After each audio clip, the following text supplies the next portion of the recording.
j'aime pas dire ça parce que j'aime pas faire des pronos là-dessus, mais c'est vrai que j'ai le sentiment quand même avec ce film que c'est un film qui ressortira dans la cinéphilie et peut-être même dans les études cinématographiques dans quelques années, peut-être même 20 ans, 30 ans. Il ressortira un jour. Voilà. Et je pense qu'il va pas tomber dans l'oubli. Ouais. Voilà. Je suis d'accord parce que quand même, ce que je disais, c'est pas tant un flop dans l'indifférence. Les gens sont déçus, mais vraiment ça les a touchés. Ils sont énervés. Et c'est pas juste de l'indifférence. Et c'est là où un film pour moi qui ne marche pas, c'est un film où on en sort indifférent. Bon, bah, on l'oublie. Voilà, on l'oublie. Tous d'accord. Celui-là, on va pas l'oublier. Un mauvais film, on l'oublie. Genre Star Wars 8. Et voilà, c'est pour ça. On veut pas créer de débat parallèle, mais alors une chose quand même que je trouvais étrange, c'est j'ai regardé quand même une bonne cinquantaine de critiques que j'ai lues, très intéressant.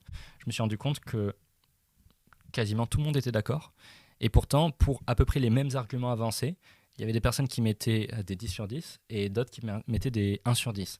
Comme quoi j'avais un peu l'impression que les personnes qui adoraient ce film l'adoraient exactement pour la même raison que les personnes ont détesté ce film. Et je trouve ça très intéressant parce que finalement, j'ai l'impression que les gens ne sont pas tant en désaccord que ça.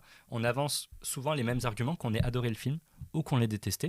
Je ne sais pas si nos éditeurs sont d'accord. Peut-être qu'il y a certaines personnes qui nous écoutent, peut-être la majorité même, qui a complètement détesté le film ou qui l'a trouvé très dur. Et ça se trouve, on en vient aux mêmes conclusions. J'ai l'impression que voilà, c'est un bilan commun. Je ne sais pas si vous partagez cette impression-là. Absolument. Moi, je la partage absolument. C'est comme, je dirais, la Marmite. Je ne sais pas si vous avez cette référence. C'est une sorte de pâte à tartiner anglaise. Ouais, c'est dégueulasse, putain. Voilà. Et ils disent en Angleterre, you either love it or you hate it. Oui, c'est comme le réglisse. En fait, soit tu le détestes, soit tu l'aimes d'amour, mais dans les deux cas, c'est une émotion forte. Donc j'ai l'impression que ça rejoint ce que tu as dit. Comme la réglisse. Ouais.